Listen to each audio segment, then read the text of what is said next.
I made this video 1 year ago, and just a look at the thumbnail already tells you that it is very outdated. So let's take a look at how the meta changed, as well as all the new perks added, and talk about the best and worst killer perks for each category in Dead by Daylight, starting with anti-heal perks, a new category of perks I decided to make. These are focused on hindering the healing process of survivors. And I think Sloppy Butcher is still the king of anti-heal, even after the nerf to the Mangled status effect. It's super consistent, you get value with just a basic attack, and 90 seconds of Mangled is still a lot, which makes healing slower, and we can't forget that it also makes blood pools easier to follow, so it synergizes with characters like the twins, and it also makes the hemorrhage status effect stronger by increasing the regression rate at 25% extra. This is the main cornerstone of any hit and run build, and the best part is that you get this perk for free with any character you want. You know that one image saying that if you can't explain your job in 3 words then it's bad? Well, that's how I feel with Leverage, a token anti-heal perk based on hook survivors that has a timer and a maximum cap. I kinda get the design of this perk as it stacks with Mangled and other anti-heal perks, so by itself it's trash. The issue is that by the time you have any meaningful stacks amount, the game is already over for survivors, so it's a win more perk. Another problem is that it activates 30 seconds after hooking someone, which makes it only effective against teams wanting to reset. So, unless you hit and run on your first chase, this perk is useless by the time the survivor is saved.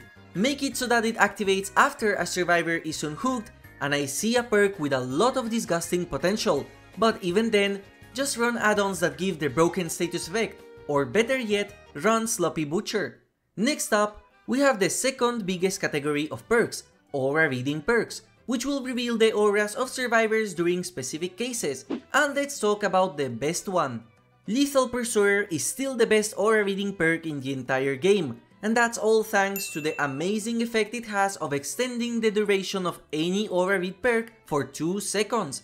So, not only do you get a strong effect for killers that have trouble finding survivors at the start of the match, you also make any other aura reading perk like Barbecue and Chili or Gearhead more powerful, and this also works with any aura reading add-on too. Just like Sloppy for hit and run, Lethal is the cornerstone perk for any aura focused builds. It also comes with the extra benefit of letting you know who has Distortion equipped at the start of the match, so you already know one of the perks the survivors are running and try to play around it.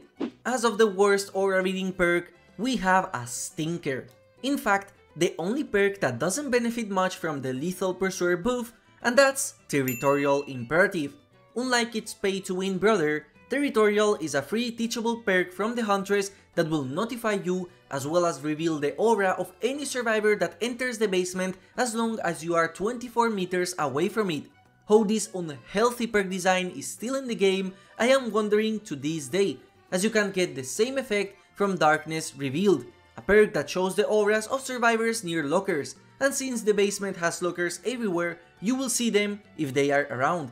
The only single instance where this perk is great is when a survivor has Distortion, because the notification will happen regardless as it is a secondary effect, and additionally, this perk is low-key disgusting with builds centered around it, such as builds with Bubba, the Demogorgon, the Dredge, or the Hag, but I'm gonna keep my lips shut for now just so this playstyle doesn't get any more popular.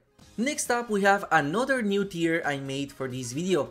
This time it's the Boost perks, perks that will give you beneficial status effects or boost your action speeds. I think Agitation is, to this day, a very solid perk. It helps you get to far away hooks in case you are in a dead zone. It helps you against body blockers in some capacity, especially if you pair it with Force Penance, and it also allows you to get to Scorch hooks more consistently, which is great in this meta. You also get the extra effect of a bigger tear radius, making this perk a no-brainer when combined with Starstruck. So as you can see, it has a lot of synergies. The best part is for sure that this perk is free, as it's a teachable from the Trapper, so you can run it on any beginner build you want and get value, as hooking is an integral part of the gameplay of most killers. Now we got to the first perk that completely changed its category, as it went from an utility perk that will increase your FOV to a perk that will give you a 10% haste for 10 seconds after being blinded. Yeah, the new effect is really disappointing, and it's really sad how all of the raised perks are now trash.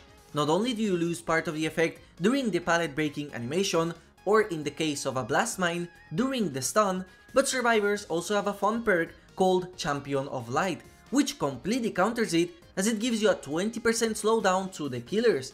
I currently see no reason to run Shadowborn unless you make a build specifically for this perk, and the survivors are running flashlights, and even then, there are better haste perks to choose from that don't have the blinding condition. Next up we have my favorite set of perks in the game, those being the chase perks.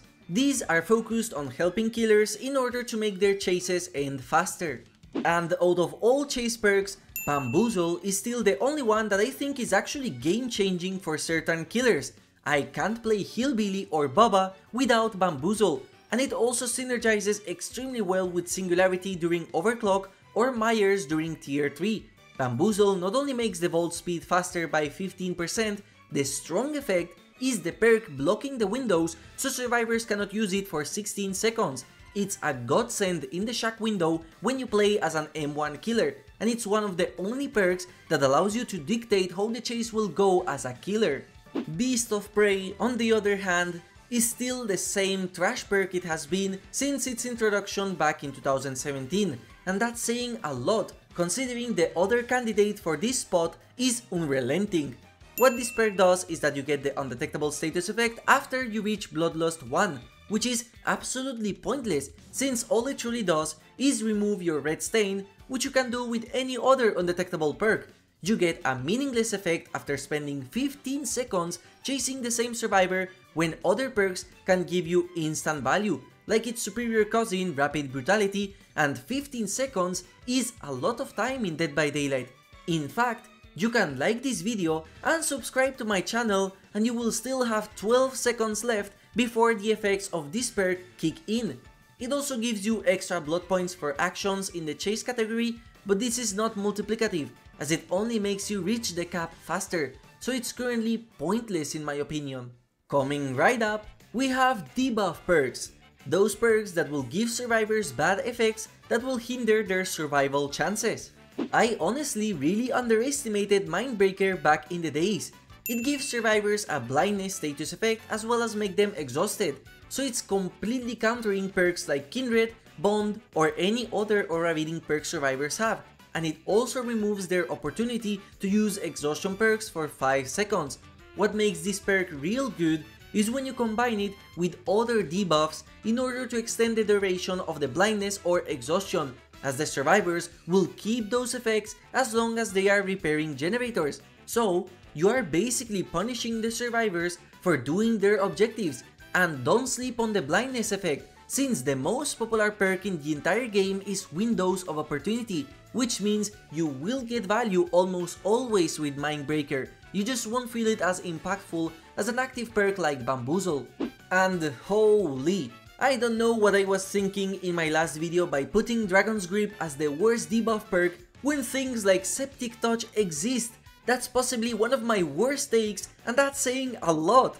Just like the name implies, this perk stings.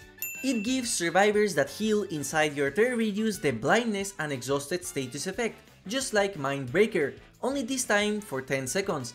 I think it's immediately clear that Mindbreaker beats this perk in every aspect, but what is worse is that it comes with the Dredge, a killer that gets the undetectable status effect during the match, so you literally don't synergize with the killer at all.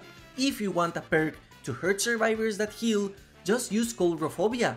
The effects of this perk are really meaningless during the course of a match, especially if you use it by itself. And by the way, genetic limits, you are safer now, but I just want to let you know that you stink too. Let's talk about endgame perks. Perks that have effects exclusive to the endgame and which are some of my favorite builds to make.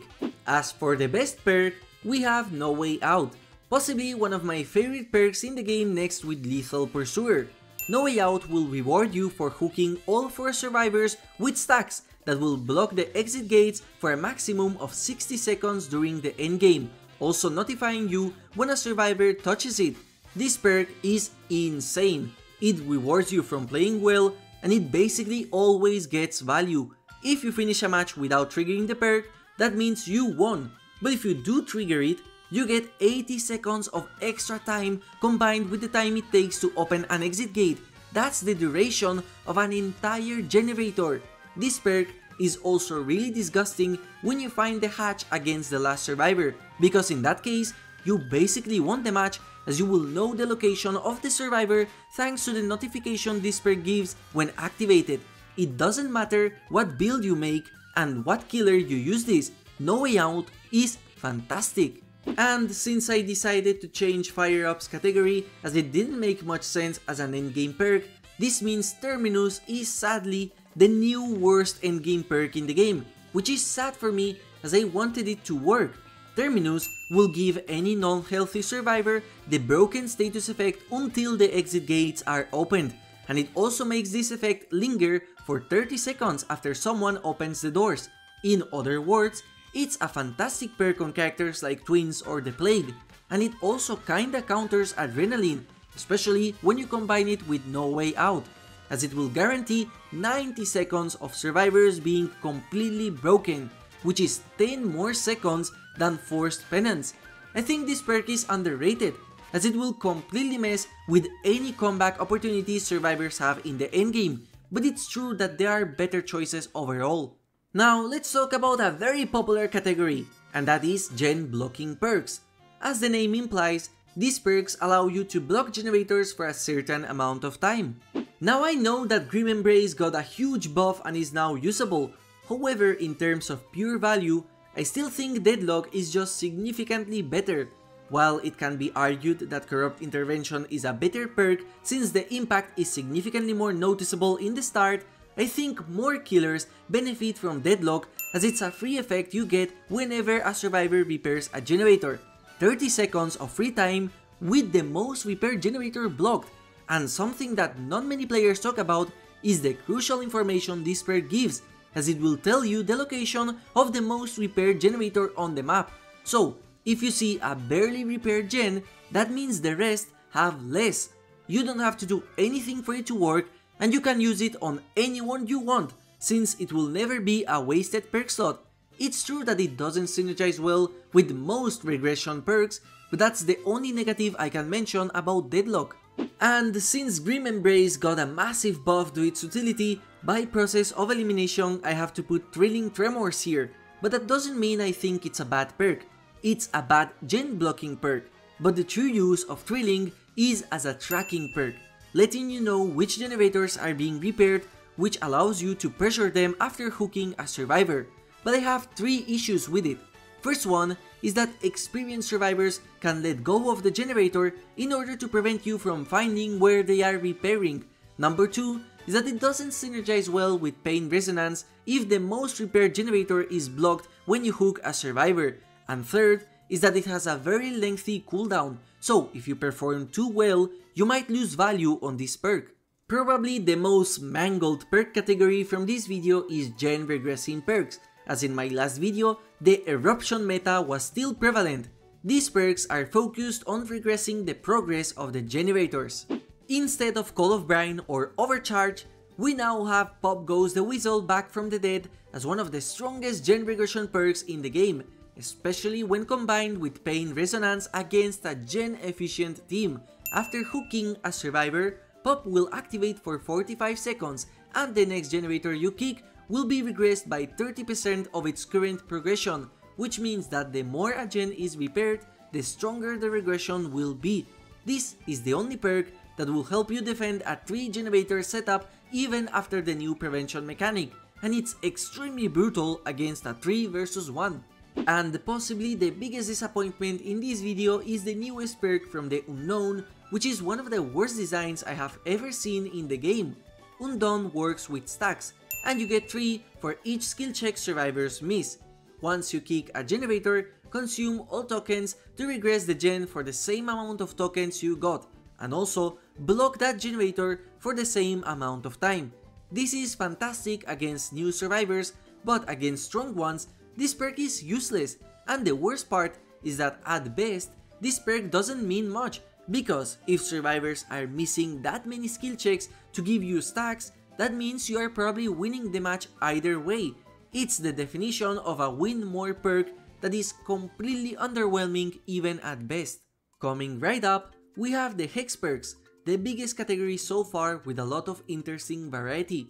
And the best Hex perk, at least for me, is one that will carry a lot of beginner killers at the start.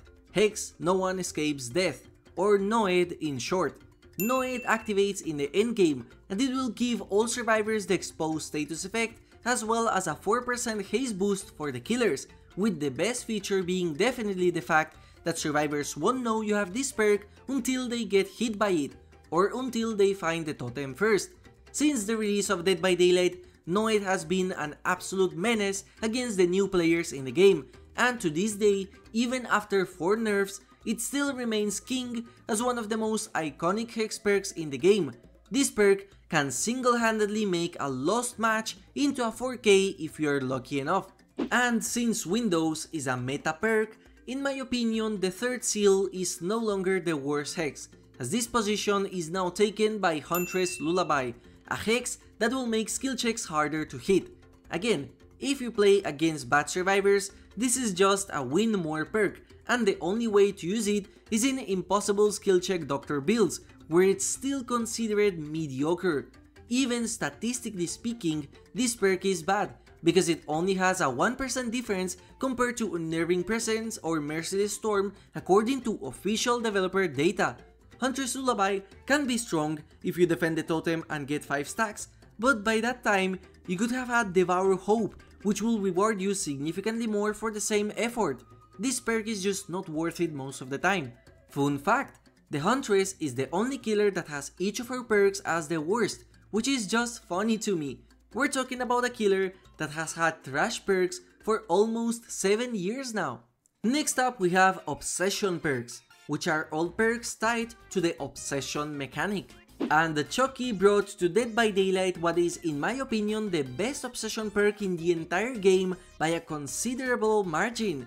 Whereas before all Obsession perks were made for meme builds at best, Friends Till the End will give you information anytime you hook a survivor, either by screaming if you hook your Obsession, or if you hook another survivor, it will also make the Obsession exposed for 20 seconds and reveal their aura.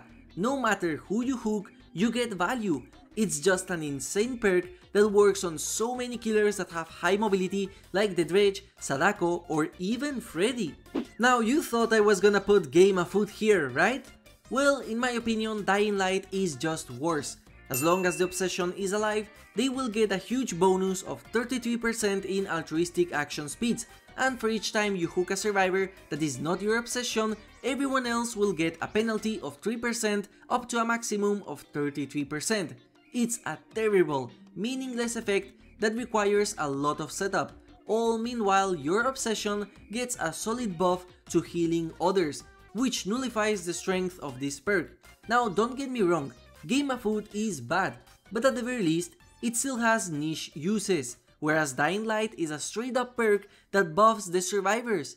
We can finally talk about Scourge Hooks, which are perks tied to the Scourge Hook mechanic, which will create 4 special hooks around the map anytime you have these perks equipped. I think there is no debate that Pain Resonance is not only undisputably the best Scourge Hook perk in the entire game, it is also one of the best perks in the game by far. Each time you hook a survivor for the first time on a Scourge Hook, you will regress the most repair generator for 25%. In other words, you can get an entire generator of extra time if you hook all 4 survivors. The perk design is fantastic as it incentivizes you to hook various survivors to get the effect, as it's a strong effect that extends the time a match will last. It is also a fantastic choice on any killer you want, no matter the build. So overall, a 10 out of 10 perk. I never thought that Hangman Streak would become a Scourge Hook perk, but here we are, and it's really bad. Hangman Streak is an aura reader perk that will reveal the aura of any survivors 12 meters close to a Scourge Hook, which is pathetic and most of the time meaningless. It also gives you a loud noise notification whenever a survivor starts sabotaging a hook, which is again pointless since most of the time you will be able to physically see the survivor sabotaging, and the sabo speed is so fast that knowing when they started doesn't matter since you will hear the hook breaking notification either way. Bring back the original effect of repairing hooks faster, or straight up make it so that scorch hooks cannot be broken in any way, and even then, I don't see this perk having more use since it's just so terrible. Next up, we have tracking perks, which unlike overreading perks, these will help you know the location of survivors by other special means. And some months ago, this spot would have been taken by Ultimate Weapon as the best tracking perk in the existence of the game. However, now that it's nerfed, I think Discordance takes its place. At worst, it will reveal where 50% of the survivors are, and at best, it can reveal where all the remaining survivors are. And unlike Distortion, the only way to counter this perk is by repairing generators separately, but it's really hard for survivors to know that you have this perk equipped. Discordance is also a great combo with killers like Sadako or Dredge, as well as Nemesis, as his zombies will go towards the notification. Predator is a weird perk that will make the scratch marks of survivors apparently easier to follow, but anytime I played with it, it just made it harder for me.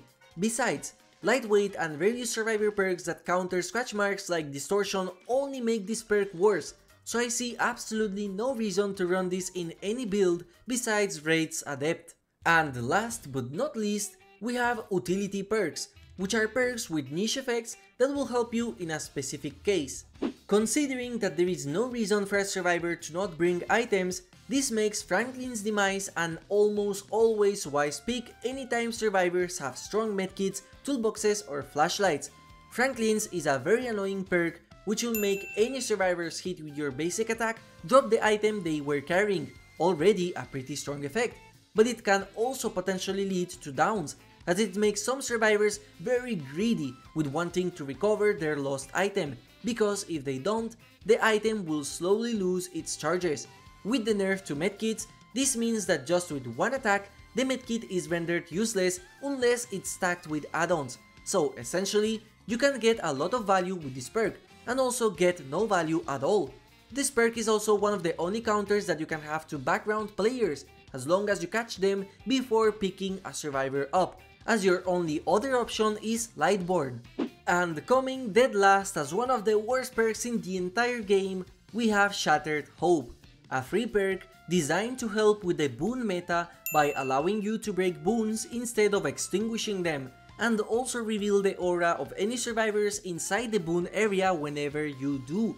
I made an entire video talking about why I consider this perk completely useless, and that's mainly because of the fact that most new players which will have this perk unlocked will have zero idea of what boon perks are, and even if they do, they won't have survivors that have boons unlocked unless they pay.